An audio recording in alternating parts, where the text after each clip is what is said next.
Hello दोस्तों, आप सभी का स्वागत है। तो आज हम बात करने वाले अपने नए टॉपिक पर। आज हम बात करेंगे चंद्रयान 5 मिशन के बारे में। ठीक है, देखो चंद्रयान 5 मिशन के बारे में बात करना क्यों जरूरी है, इस पर बात करेंगे। यानी कि अभी हाल ही में चर्चा में क्यों है ये। ठीक है, और आपको पता है कि 2024 के अंदर चंद्रयान 4 मिशन की भी क्या हो चुकी थी, घोषणा हो गई थी। ठीक है, जो भविष्य में उसको लॉन्च किया जाएगा उस पर भी काम चल रहा है। अब क्या हुआ है कि अभी हाल ही में जो चंद्रयान 5 जो मिशन है उस पर भी बात हो रही है। अब वो चर्चा में क्यों है उस पर बात कर लेते हैं। तो हम जानेंगे कि इसके अंदर ये चर्चा में क्यों है, इस पर बात करेंगे। साथ ही साथ जो चंद्रयान 5 मिशन है वो क्या है, उसका ऑब्जेक्ट क्या है, उद्देश्य क्या है, उस पर बात करेंगे। और इससे जुड़ी और भी जो बातें हैं उस पर भी बात करने वाले हैं। ठीक है, तो सबसे पहले जान लेते हैं कि आखिर जो चंद्रयान 5 मिशन है वो चर्चा में क्यों है। देखो इसका इसका अब चर्चा में इसलिए है क्योंकि अभी हाल ही में क्या हुआ है कि जो इसरो के जो अध्यक्ष हैं वी नारायण, कौन वी नारायण जो अध्यक्ष है इसरो के, उन्होंने हाल ही में घोषणा ये की है कि जो केंद्र गवर्नमेंट है उसने जो चंद्रयान 5 मिशन को लेकर के मंजूरी प्रदान कर दी है।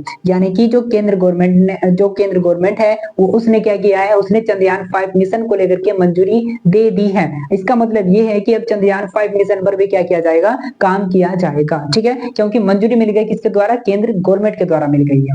ये आपको ध्यान रखना है। ठीक है ना, तो एक बात ये है कि अभी चर्चा में क्यों है, चर्चा में इसलिए है क्योंकि अभी चंद्रयान 5 मिशन को मंजूरी क्या है, मिल गई है किसके द्वारा, केंद्र गवर्नमेंट के द्वारा। ठीक है, तो ये भी हमने देखा। अब समझ लेते हैं कि आखिर जो चंद्रयान 5 मिशन है वो क्या है। ठीक है ना, तो जो चंद्रयान 5 मिशन है, सबसे पहले तो आपको बात ये ध्यान रखनी है कि जो चंद्रयान 5 मिशन है उसको अकेले भारत कंडक्ट नहीं कर रहा है, उसको अकेले इसरो कंडक्ट नहीं कर रहा है। इसके साथ में कौन मिलकर के काम करेगा, जापान करेगा। कौन करेगा, जापान करेगा। तो ये आपको ध्यान रखना है कि जो चंद्रयान 5 मिशन है इसमें भारत का साथ कौन देगा, भारत के साथ में मिलकर के कौन काम करेगा, वो करेगा जापान। ठीक है, ये आपको ध्यान रखना है। तो चंद्रयान 5 जो मिशन है उसके अंदर इसरो, ठीक है, प्लस जो जापान की जो स्पेस एजेंसी है कौन, जाक्सा। ठीक है ना, ये क्या करेगी, ये मिलकर के काम करेंगे किस पर, चंद्रयान 5 मिशन पर। ठीक है, तो ये पहला पॉइंट है जो आपको ध्यान रखना है। ठीक है, अब दूसरे पॉइंट पर बात करते हैं कि इसका उद्देश्य क्या है, कि चंद्रयान 5 मिशन के अंदर क्या करने वाले हैं। ठीक है, सबसे पहले आपको समझना है कि जो चंद्रमा है, जो मून है, उसका एक रीजन है। ठीक है ना, एक रीजन है उसका, इस रीजन को बोलते हैं स्थायी छायांकित क्षेत्र। तो जो चंद्रमा है उसका एक रीजन है जो है क्या है, परमानेंट शैडो रीजन। ठीक है ना, तो ये वाला एक एरिया है। तो ये जो मून है इसका एक क्या है, एक रीजन है, एक क्षेत्र है जिसको बोलते हैं क्या, स्थायी छायांकित क्षेत्र। अब स्थायी छायांकित क्षेत्र का मतलब ये होता है कि आज तक इस वाले क्षेत्र में, आज तक इस वाले छायांकित क्षेत्र वाले में, यानी कि आज तक स्थायी छायांकित क्षेत्र वाला जो रीजन है इसके अंदर आज तक सनलाइट नहीं पहुंच पाई है। किसके, कहां पर नहीं पहुंच पाई है, स्थायी छायांकित क्षेत्र में आज तक सनलाइट नहीं पहुंच पाई है वहां पर। ठीक है, तो आपको ध्यान रखना है कि जो चंद्रमा है उसका एक एरिया है, एक रीजन है, कौन सा, स्थायी छायांकित क्षेत्र, जहां पर आज तक सनलाइट नहीं पहुंच पाई है, सूर्य का प्रकाश नहीं पहुंच पाया। तो हम क्या करने वाले हैं, तो चंद्रयान 5 मिशन के अंतर्गत जो चंद्रयान 5 मिशन है उसके जरिए क्या करेंगे, इसी जो रीजन है, ये वाला जो चंद्रमा का रीजन है, इसी की हम क्या करेंगे, इसी का हम क्या करेंगे, स्टडी करने वाले हैं। इसी पर क्या करेंगे, वहां पर इसका अध्ययन करेंगे। और साथ ही साथ याद रखना है इसी रीजन के अंदर, इसी रीजन के अंदर हम जो जल के जो अणु है, यानी कि जो वाटर आइस है, ठीक है ना, जो वाटर आइस है उसकी भी होने की संभावना की खोज करेंगे। ये आपको ध्यान रखना है। ठीक है ना, तो जो चंद्रयान 5 मिशन है उसका सिंपल सा ऑब्जेक्ट ये है कि जो चंद्रमा का एक रीजन है, कौन सा, स्थायी छायांकित क्षेत्र। ठीक है, इस क्षेत्र का स्टडी करना इसका उद्देश्य है, किसका, चंद्रयान 5 मिशन का उद्देश्य है। और साथ ही साथ इसी छायांकित क्षेत्र के अंदर क्या करना है, जो जल है, जो जल के जो अणु है, जो वाटर आइस है, उसकी भी संभावना का पता लगाना है, उसका भी क्या करना है, खोज करना है। ठीक है, ये पता लगाना है कि इस रीजन के अंदर क्या वाटर के कोई एविडेंस मिल रहे हैं, नहीं मिल रहे हैं, क्या यहाँ पर वाटर मिल जाएगा। ठीक है ना, तो अगर क्या होता है कि भविष्य में यहाँ पर वाटर मिल जाता है, पानी मिल जाता है, तो आगामी जो मिशन होंगे वो क्या हो जाएंगे, जो भविष्य में आने वाले जो कंडक्ट किए जाएंगे मिशन, वो आसान हो जाएंगे। क्योंकि आपने सुना होगा, चर्चा भी होती है कि जो चंद्रमा पर मानव बस्तियां बसाई जाएगी। ठीक है, और मानव के लिए सबसे फंडामेंटल चीज क्या है, वाटर है, पानी है। तो अगर वहां पर पानी की मौजूदगी मिल जाती है, पानी वहां पर मिल जाता है,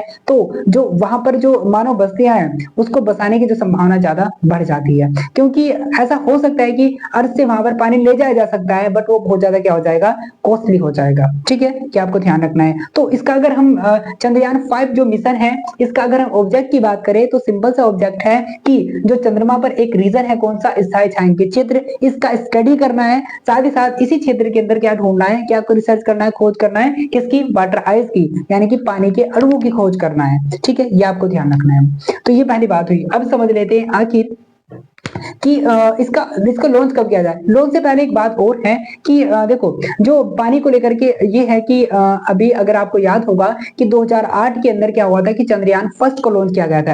यानी कि चंद्रयान फर्स्ट को हमने जो चंद्रयान फर्स्ट जो मिशन था उसको लॉन्च किया था 2008 के अंदर। और उसमें जो सबसे बड़ी हमारी जो उपलब्धि थी, जो हमने जो सफलता प्राप्त की थी, ये प्राप्त किया था उसके अंदर कि हमें वहां पर क्या मिल गया था, हमें जल के अणुओं का एविडेंस वहां पर मिल गया था। हमने वहां पर जल के अणुओं की जो खोज है वो हमने वहां पर कर ली थी। ठीक है, तो ये आपको ध्यान रखना है। तो मैंने आपको बताया कि इसी चंद्रयान 5 जो मिशन है इसके अंदर भी हम क्या खोज रहे हैं, वहां पर हम जल की मौजूदगी को खोज रहे हैं। और जो चंद्रयान फर्स्ट जो मिशन था 2008 के अंदर हमने किया था, वहां पर भी हमने जो सबसे बड़ी उपलब्धि प्राप्त की थी, ये प्राप्त की थी कि वहां पर हमने जल के अणुओं के एविडेंस को खोज लिया था। ठीक है, ये आपको ध्यान रखना है। एक बात ये हुई है। ठीक है, अब एक बात और है इसके अंदर कि आपको पता है कि जो चंद्रयान जो मिशन है इसके अंदर क्या होता है कि लैंडर होता है, क्या होता है, रोवर होता है। तो इसके अंदर जो रोवर है, ठीक है, इसमें ये बताया गया है कि इसके अंदर जो रोवर होगा वो 250 केजी का होगा, यानी कि 250 किलोग्राम का क्या होने वाला है, इसमें रोवर होने वाला है। ठीक है, ये आपको ध्यान रखना है। तो एक बात तो ये हुई कि इसका उद्देश्य क्या है, ये भी हमने जान लिया।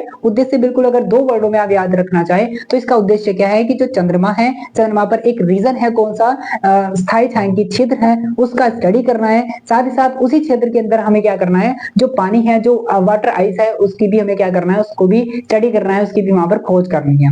ये आपको ध्यान रखना है। तो इसका सिंपल सा उद्देश्य है। अब लॉन्च की बात करें तो इसको लॉन्च जो किया जाएगा वो बताया जा रहा है। ठीक है, वो अगर हम देखें तो 2028 के लगभग इसको क्या किया जाएगा, लॉन्च किया जाएगा। ठीक है, वो भविष्य में देखा जाएगा, बट अभी इस पर काम किया जाएगा किसको लेकर के, जो मैं अभी इसका उद्देश्य मैंने आपको बताया है। ठीक है ना।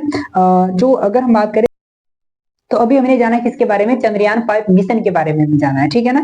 तो अब अगर बात करें किसकी, चंद्रयान 4 की बात करें तो 2024 के अंदर उसकी घोषणा हुई थी। ठीक है, उसके उद्देश्य की बात करेंगे, हालांकि इस पर हम बाद में बात करेंगे। ठीक है, चंद्रयान 4 को लेकर भी मैं एक वो बना दूंगा छोटी सी वीडियो, उस पर हम बात कर लेंगे। ठीक है, तो अब देखा जाए तो हमने किस पर बात की है, चंद्रयान 5 मिशन पर बात की है। और यदि आपको लगता है कि इससे कुछ सीखने को मिला है तो प्लीज मुझे सपोर्ट कीजिएगा। Thank you.